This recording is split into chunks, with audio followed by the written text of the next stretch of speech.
नमस्कार। आज हम बात करने वाले हैं बहुत ही इम्पोर्टेंट टॉपिक के बारे में। ये टॉपिक है प्रिकॉशंस को लेकर।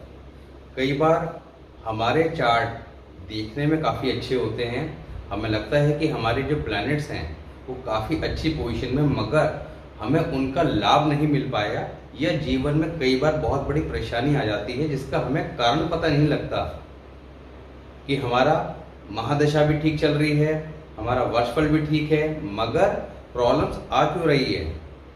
और हम दुनिया भर के तरीके से अपने चार्ट को एनालाइज करने की कोशिश करते हैं, मगर रेमेडी करने के बावजूद भी हमें कोई सोल्यूशन नहीं मिल पाता। तो कुछ प्रिकॉशन यानी कि आपका चार्ट आपसे क्या कह रहा है, इसको समझना सबसे पहले जरूरी है। उपाय उसके बाद की चीज़ है। अगर आपको किसी काम को करने के लिए मना किया जा रहा है और आप उसी काम को कर रहे हैं, तब उपाय काम नहीं करेंगे।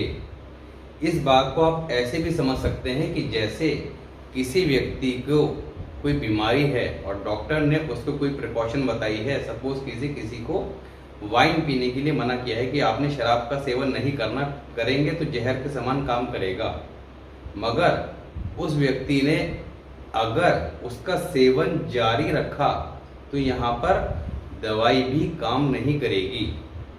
इसी तरह जो प्रिकॉशन आपके प्लैनेट्स आपको एडवाइस कर रहे हैं कि ये काम आपने नहीं करना, उनको समझना सबसे पहले ज़रूरी है। क्योंकि मोस्टली मैं क्या देखता हूँ कि रूटीन में जब लोगों के चार्ट्स सामने आते हैं, उनसे बात की जाती है और लगता है कि चार्ट में तो कोई कमी नहीं है। फिर उनसे जब ये प्रश्न पूछा जाता है कि क्या आपने इस तरह का कोई काम किया, या उनको जब उनके चार्ट के अकॉर्डिंग एडवाइस दी गई कि आपको ये काम नहीं करने और ये काम करने हैं, तो जिन काम को नहीं करने के लिए कहा जाता है, मोस्टली पर्सन वो काम ही करते देखे जाते हैं। ये काम तो मैं डेली कर रहा हूँ। तो परेशानी का कारण समझ में आ जाता है कि ये व्यक्ति परेशान क्यों है, क्यों लाइफ के अंदर ये पूरी तरह बर्बाद हो गया।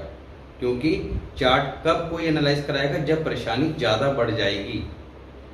किसी व्यक्ति का जीवन अच्छा चल रहा है, छोटी मोटी परेशानी है, तो वो अपनी कुंडली को चेक नहीं करेगा, मगर जब लगातार सब कुछ धीरे धीरे खत्म हो जाए या अचानक हो जाए, तब ऐसे में वो इन सब चीज़ों की तरफ जाता है कि कहीं ना कहीं तो कुछ ना कुछ तो इशू है।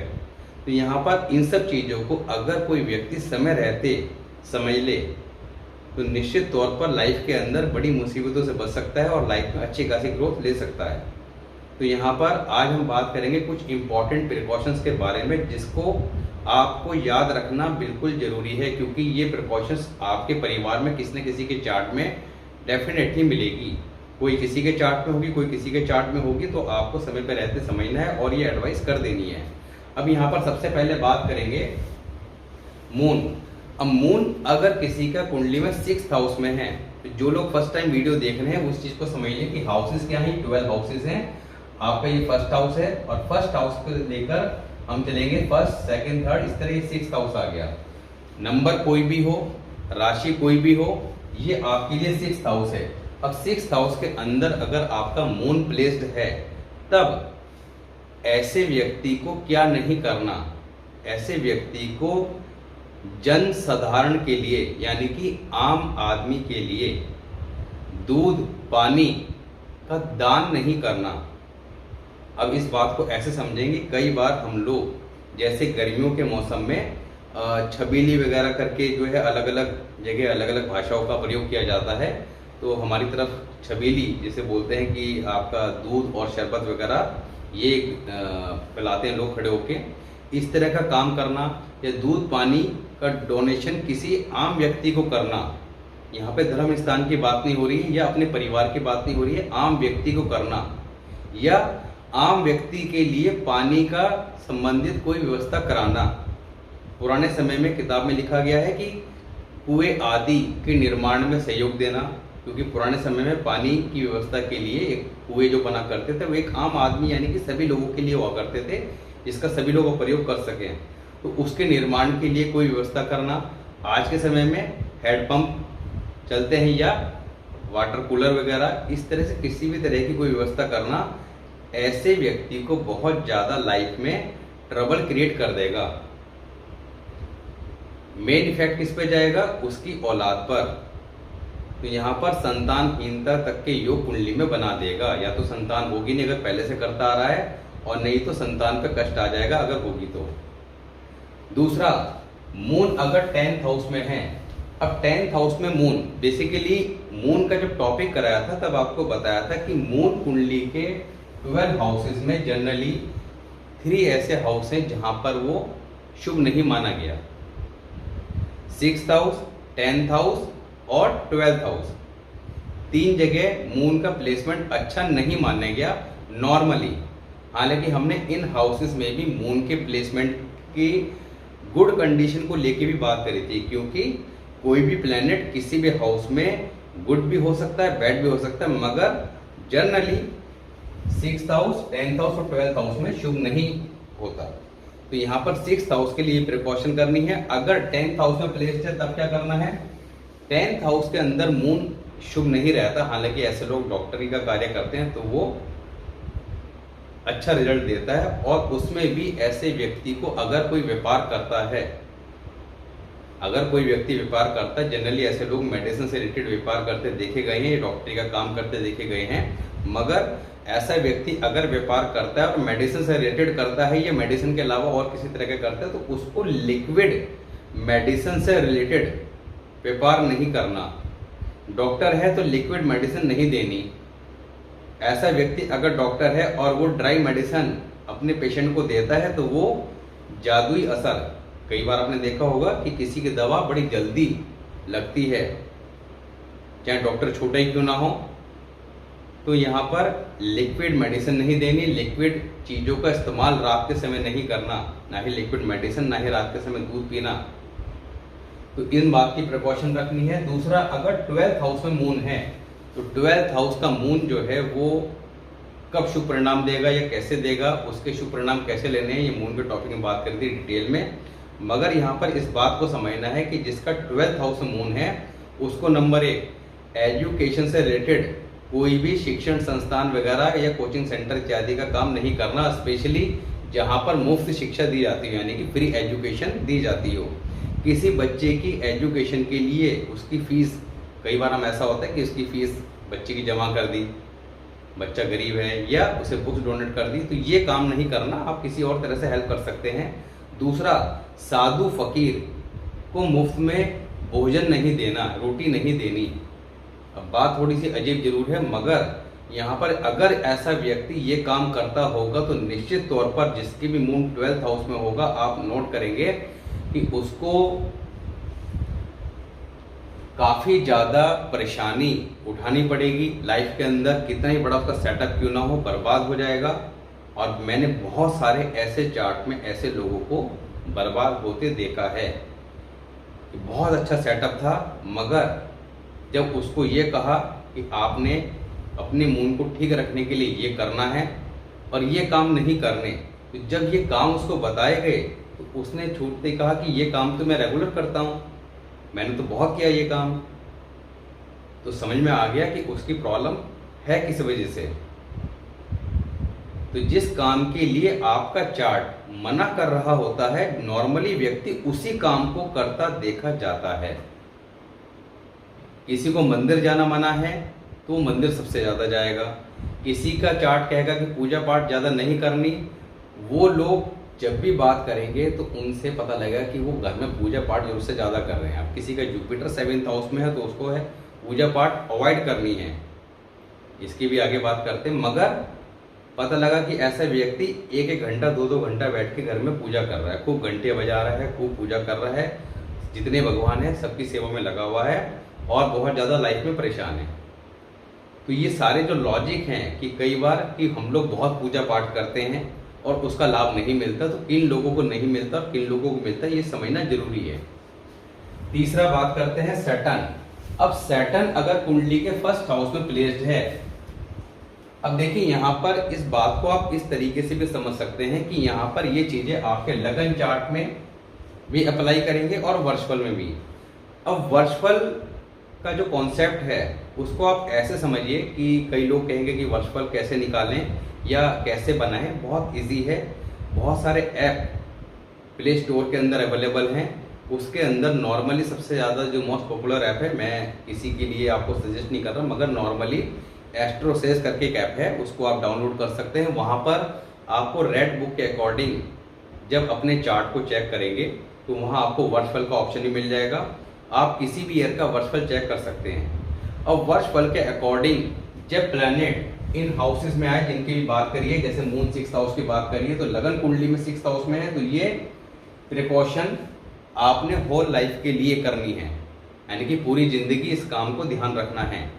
वर्षफल के अंदर अगर 6th हाउस में आ रहा है तो उस साल इस बात को आपने ध्यान रखना है कि उस साल आपने ये काम नहीं करना। क्लियर।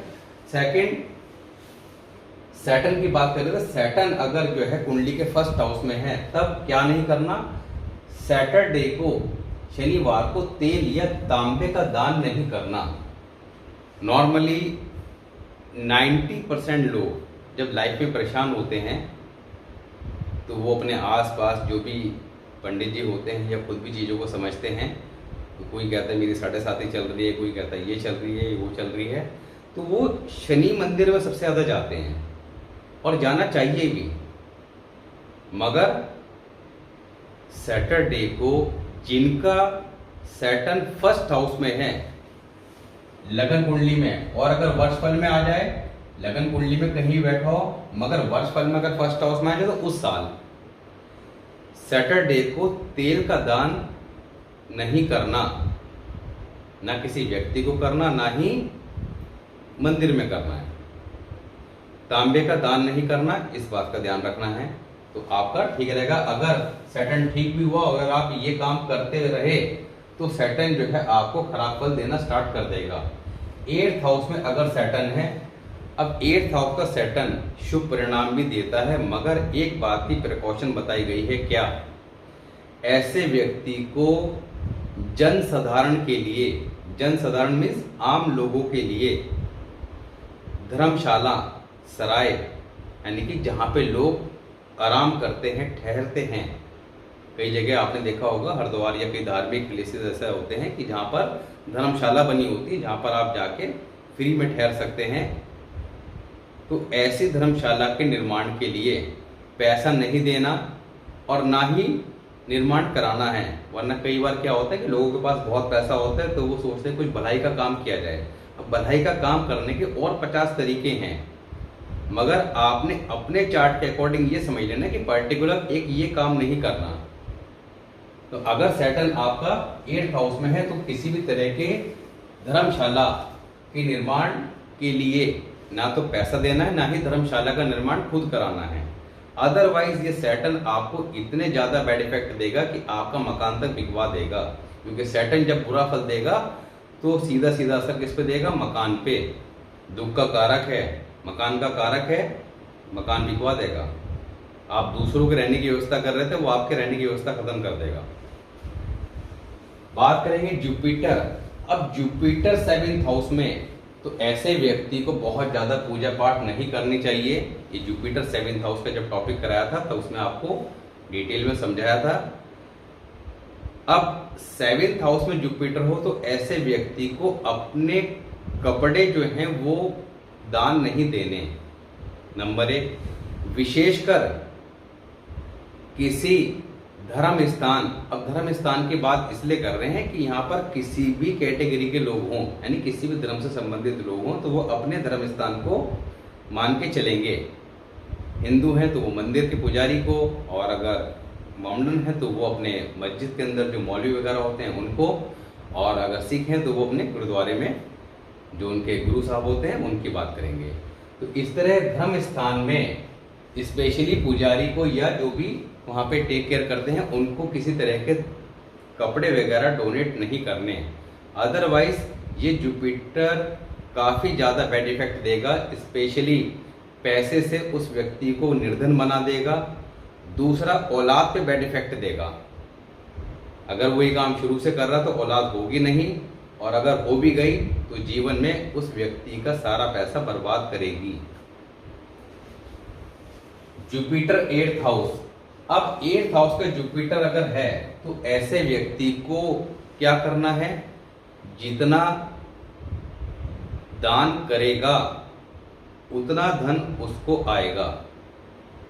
यानी कि दान करना ऐसे व्यक्ति को, हालांकि जिनके जुपिटर 8th हाउस में होता है तो नॉर्मली ऐसे लोग काफ़ी ज़्यादा दानी स्वभाव होते हैं और ये दानी स्वभाव ही उनको शुभ परिणाम देता है। वीनस 9th हाउस, अब 9th हाउस में अगर वीनस है तब भी आपने क्या करना है, गरीब बच्चों की पढ़ाई के लिए फीस उनकी देना या बुक्स देना, जो आपका मून 12th हाउस के लिए बताया। Same condition Venus 9th house के लिए भी अप्लाई होती है। तो ये काम बिल्कुल नहीं करने, अदरवाइज आप दूसरों के लिए पैसा देंगे और आप खुद पैसे से बर्बाद हो जाएंगे। जुपिटर 10th हाउस, अब जुपिटर 10th हाउस में है और मून 4th हाउस में। हालांकि ये बहुत अच्छा कॉम्बिनेशन है, एक राजयोग है। जुपिटर 10th हाउस में नॉर्मली शुभ नहीं माना गया, मगर अगर 4th हाउस में उसके मित्र ग्रह हों तो यहां पर जुपिटर अब शुभ परिणाम देता है। अब जुपिटर जो यहां पर एक तरह का राजयोग बना के बैठा था, मगर वो एक प्रिकॉशन के लिए मना कर रहा है। क्या कह रहा है? वो कह रहा है कि आपने धर्म स्थान, यानी कि अपने धर्म स्थान, मंदिर, मस्जिद, गुरुद्वारा वगैरह ये धर्म स्थान होते हैं, तो धर्म स्थान के निर्माण के लिए किसी भी तरह का डोनेशन या कोई भी चीज देना उसको लाइफ में बर्बाद कर देगा। तो आप देख रहे थे कि आपकी कुंडली के अंदर बड़ा अच्छा राजयोग बना हुआ है। कुंडली के अंदर आपने वीडियोस में देखा, अलग अलग लोगों की वीडियोस में देखा, सभी से आपने एक कंक्लूजन निकाला कि मेरा तो चार्ट बहुत अच्छा है मगर रिजल्ट क्यों नहीं आए। उसका कारण ऐसा व्यक्ति ये काम करता होगा, इसी कारण से लाइफ के अंदर परेशान है। ऐसे लोगों को घर में मंदिर भी नहीं रखना चाहिए, उसकी बात अभी करते हैं। अब अगर कुंडली में कोई ग्रह आपका उच्च की स्थिति में है, तब ऐसे में अगर वो ग्रह किसी भी अशुभ ग्रह के द्वारा दृष्टि में नहीं है, यानी कि एक ग्रह आपका कुंडली में स्ट्रॉन्ग पोजीशन में है, यानी कि अपनी उच्च की स्थिति में है।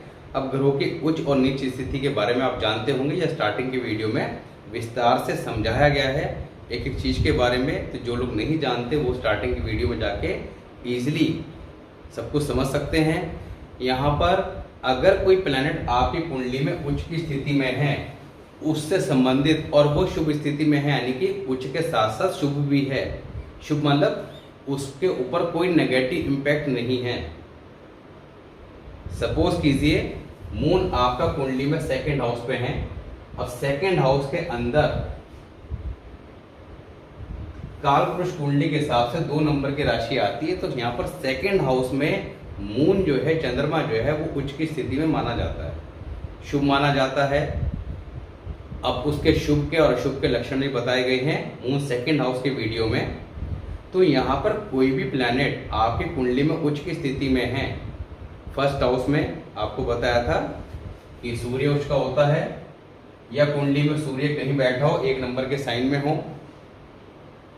तो अगर कोई ग्रह उच्च की स्थिति में है, ऐसे में उस ग्रह से संबंधित वस्तु का दान नहीं करना। और जो ग्रह कुंडली में आपके अशुभ हैं या नीच की स्थिति में है, उन ग्रहों से संबंधित वस्तु का दान लेना नहीं है। अगर ये दोनों ही कार्य आप करेंगे, जो अच्छे ग्रह हैं उसका दान करेंगे, तो यानी कि आपके जो गुड प्लैनेट हैं, जो आपको लाइफ के अंदर अच्छे रिजल्ट दे रहे थे, आप उनको अपने से दूर कर रहे हैं, उनको कमजोर कर रहे हैं, उनके एनर्जी को कम कर रहे हैं और नेगेटिव एनर्जी को आप ले रहे हैं, यानी कि अपने जो अशुभ ग्रह हैं उनका दान आप ले रहे हैं। तो इसको आपने विशेष तौर पर ध्यान रखना है।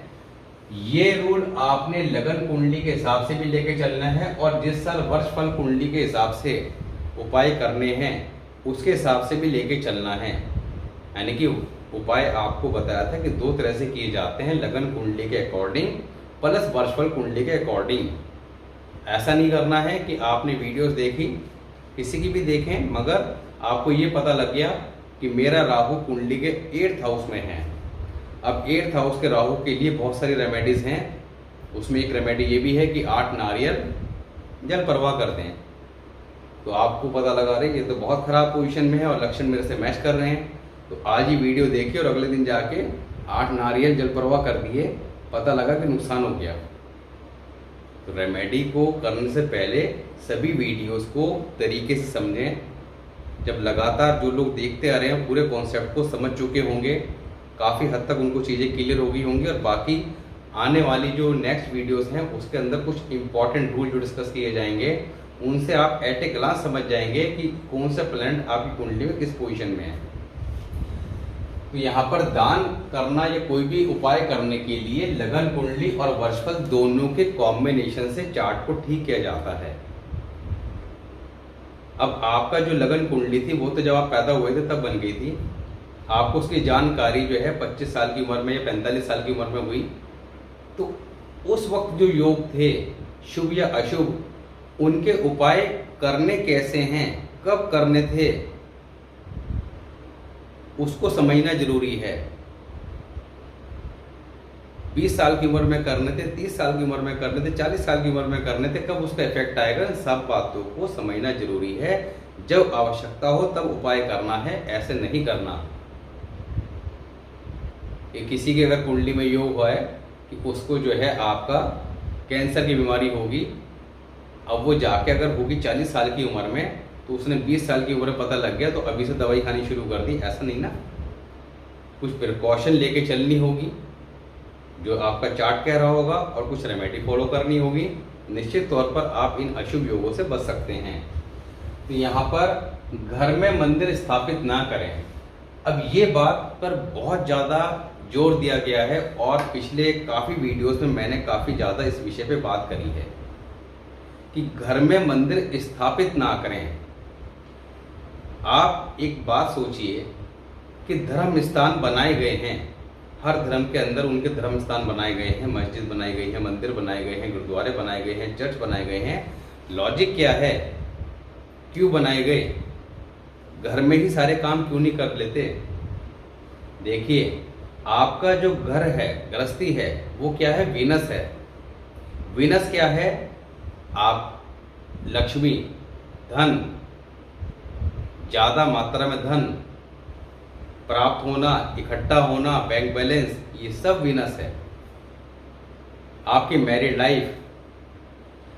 अब वीनस का जो एनिमी प्लैनेट है वो जुपिटर है। जुपिटर को आप घर में, यानी कि धर्म स्थान को, मंदिर को घर में स्थापित करना, कई लोग क्या करते हैं, बड़े पक्के मंदिर बना देते हैं, या लकड़ी का बड़ा सा मंदिर लिया, उसके अंदर बहुत सारी मूर्ति, शंख, घंटियाँ और शिवलिंग वगैरह सब कुछ रख के बहुत बढ़िया डेकोरेट करके खूब घंटियाँ बजा रहे हैं, 2-2 घंटे पूजा पाठ कर रहे हैं। उनकी कुंडली के अंदर लाइफ में अच्छे योग भी धीरे धीरे खत्म हो जाते हैं, वीनस पूरी तरह डैमेज हो जाता है। कुछ ही लोगों को ये काम करना शुभ परिणाम देता है, अदरवाइज यहाँ पर जनरली सभी के लिए एडवाइस क्या की गई है कि घर में आप भगवान की फोटो वगैरह लगाएं, कोई दिक्कत नहीं है, धूप बत्ती जलाएं, पूजा पाठ करें, मगर आप धर्म स्थान जाके जितनी मर्जी पूजा पाठ करें वो आपको शुभ परिणाम देगा। घर में करेंगे, अब जिनके जुपिटर 7th हाउस में है स्पेशली, वो करते ही बहुत ज़्यादा है, वो घंटा 2 घंटा जो है बैठे रहेंगे, पूजा पाठ करते रहेंगे, और उनके मैरिड लाइफ के अंदर चैलेंजेस देखे हैं। कई बार उनके संतान को लेके भी इशू देखे हैं, संतान नहीं होती है, और अगर हो जाए तो लाइफ के अंदर परेशानी का कारण बन जाती है। तो लॉजिक को आपने समझना है। दूसरा, घर में मूर्तियां वगैरह नहीं रखनी, घंटियां नहीं बजानी, सिर्फ भगवान की फोटो रखनी है, 1, 2, 3 रखें, और बाकी जो करना है वो मंदिर जाके करें। तीसरा, घर में अंधेरी कोठरी हो तो, अब कई बार आज के समय में ये चीज़ें कम मिलती हैं, मगर मेट्रोपॉलिटन सिटी के अंदर तो जनरली फ्लैट का सिस्टम चल गया है, तो वहाँ पर तो कहाँ कोठरी वगैरह देखने को मिलती है। कोठरी से मतलब कि घर में एक सामान वामान रखने के लिए स्टोर पहले के टाइम में हुआ करते थे, और आज भी अगर हम छोटे शहरों में जाएंगे तो वहाँ आपको स्टोर अवश्य मिलेंगे। जनरली ये स्टोर घर के लास्ट में बने होते हैं, तो ये स्टोर घर में कहीं भी बना हो, इस स्टोर को अंधेरी कोठरी कहा गया है लाल किताब में। अब अंधेरी कोठरी शनि की कारक है और शनि क्या है, अंधेरा है। तो वहां पर किसी भी तरह का रोशनदान बना के रोशनी करना, अगर वो कोठरी है तो उसका दरवाजा ऐसा हो कि उसमें किसी प्रकार की कहीं से रोशनी ना आए, दरवाजा उसका बंद रहे। अंदर अगर आपने कोई बल्ब वगैरह लगा रखा है तो वो जब आप अंदर जाएं उसी समय जलाएं, जो सामान निकालना है रखना है वो रखें, देन उसको बंद कर दें। अगर उसमें आप रोशनी कर देंगे तो यहाँ कुंडली में शनि आपका बिगड़ जाएगा, और शनि बिगड़ जाएगा तो शनि क्या है, दुख का कारक, लाइफ के अंदर लॉट्स ऑफ ट्रबल क्रिएट कर देगा। परेशानी कहाँ से आ रही है पता ही नहीं है, मगर चार्ट को आप चेक करते रहेंगे, रेमेडी करते रहेंगे। अब जो प्रॉब्लम का कारण था वो आपको समझ में आया नहीं, अब रेमेडी पे रेमेडी किए जा रहे हैं, आराम नहीं आ रहा है, फिर ये कहेंगे कि उपाय काम नहीं करते। सेकंड, साउथ फेसिंग मकान में ना रहें। तो जनरली हम सभी को शुरू से एक बात पता है, वास्तु का पूरा ज्ञान ना हो, मगर एक बात तो सबको पता है कि दक्षिण मुखी मकान जो है वो शुभ फल नहीं देते। तो यहाँ पर किताब में भी स्पेशली साउथ फेसिंग मकान के लिए मना किया गया है। अब साउथ फेसिंग मकान में अगर कोई व्यक्ति रहेगा और उसकी कुंडली में स्पेशली मंगल खराब हो, और 90% लोगों का मंगल खराब होता है, ये आने वाली नेक्स्ट वीडियो के अंदर मैं आपको क्लियर करूंगा कैसे होता है, और आप इस चीज़ को समझ जाएंगे कि उसके कारण बिल्कुल विद इन 10 मिनट आप समझ जाएंगे कि हाँ, आपके घर के अंदर अगर 10 लोग होंगे तो आपको 9 का मंगल खराबी मिलेगा, और ज़्यादा ध्यान से उसको चेक करेंगे 10 का 10 का ही मिलेगा। तो मार्स कुंडली में नॉर्मली सभी का खराब होता है, वो क्लियर हो जाएगा। तो साउथ फेसिंग मकान में रहने पर उस घर की जो महिलाएं हैं वो किसी न किसी कारण से जीवन में दुखी बीमार ही रहेंगी। तो साउथ फेसिंग मकान शुभ परिणाम नहीं देता, स्पेशली कुंडली के अंदर मंगल खराब हो, और जिन लोगों का मंगल 4th या 8th हाउस में हो तो यहाँ तो विशेष तौर पर मंगल बहुत ज़्यादा खराब परिणाम देता है। ऐसे लोगों को तो बिल्कुल नहीं रहना चाहिए, वरना उनकी लाइफ के अंदर ट्रबल पे ट्रबल जो है वो लगे रहते हैं, उनको समझ नहीं आता। तो साउथ फेसिंग मकान में कभी ना रहें। अगर मरकरी 6th हाउस में है तो नॉर्थ फेसिंग में भी ना रहें। मरकरी 6th हाउस में है तो नॉर्थ फेसिंग मकान भी शुभ परिणाम नहीं देगा, और मरकरी नॉर्थ फेसिंग वालों को अपनी बहन बेटी बुआ का विवाह भी उत्तर दिशा की तरफ नहीं करना चाहिए। और आप ये नोट करेंगे कि जिनका मरकरी 6th हाउस में होगा उनके बहन बेटी के लिए जो है रिश्ते भी आपका नॉर्थ डायरेक्शन से ही आएंगे, और अगर नॉर्थ डायरेक्शन में शादी कर दी तो लाइफ में किसी न किसी कारण से वो दुखी रहती हैं। घर में कच्चा फर्श अवश्य रखें। अब हम मकान का निर्माण कराते हैं, और आज के समय में देखा जाता है कि पूरे घर के अंदर लोग क्या करते हैं कि पत्थर लगवा दिया, और कोई भी जगह कच्चा स्थान यानी कि प्लांट्स वगैरह लगाने के लिए बिल्कुल भी जगह नहीं छोड़ी। तो चाहे थोड़ी सी जगह छोड़िए मगर अवश्य छोड़िए, क्योंकि जो कच्चा स्थान है, कच्ची मिट्टी जो है वो शुक्र है, और ये छोड़ना जरूरी होता है। जिस घर में ये नहीं होता उस घर में शुक्र की कमी हो जाती है, यानी कि उस घर की औरतें किसी न किसी कारण से जीवन में दुखी रहेंगी, या तो घर का माहौल खराब होगा, या बीमार रहेंगी, या कुछ ना कुछ रीजन चलते रहते हैं, सुखी नहीं रहती। अब समस्या ये आती है कि आज के समय में जिनके घर प्लॉट छोटे होते हैं वो पूरा कंप्लीट उसको पैक कर देते हैं, कोई कच्चा स्थान छोड़ने के लिए गुंजाइश नहीं बचती। या जो लोग मेट्रोपॉलिटन सिटी में रहते हैं वो फ्लैट्स में रहते हैं, अब वो कहेंगे कि वो कच्चा स्थान कैसे छोड़ें। ऐसे में आप क्या कर सकते हैं कि घर में अगर इस तरह की कोई व्यवस्था नहीं है कच्चे स्थान की, तो घर में मनी प्लांट या आलू का पौधा अवश्य लगा के रखें, ये उसकी पूर्ति कर देगा। बुध 8th हाउस, अब जिनका बुध 8th हाउस में, देखिए कुंडली के अंदर 3रा, 8वां, 11 और 9, 11 और 12 इन हाउसेस में बुध काफी ज्यादा खराब परिणाम देता है, स्पेशली 8 और 12 में। अब 8th हाउस का जो बुध होगा, ऐसे लोगों के परिवार में कोई ना कोई ऐसा व्यक्ति अवश्य होगा जो माता रानी का भक्त होगा। ऐसे लोग खुद भी जो है वो अक्सर या तो माता रानी के भक्त होते खुद होते हैं या इनके परिवार में होता है, और जागरण वगैरह करवाने के बारे में ज़्यादा सोचते हैं कि अब जागरण करवाना है, अब ये करवाना है, वो करवाना है, माता के दरबार पहुंच जाएंगे, मंदिर पहुंच जाएंगे, मगर इन लोगों को मेल भगवान की पूजा करना ही शुभ परिणाम देता है। इन लोगों को ज़्यादा फीमेल भगवान की पूजा नहीं करनी चाहिए। शिव की कर लें, गणेश जी की कर लें, बजरंग बली की कर लें, चलेगा।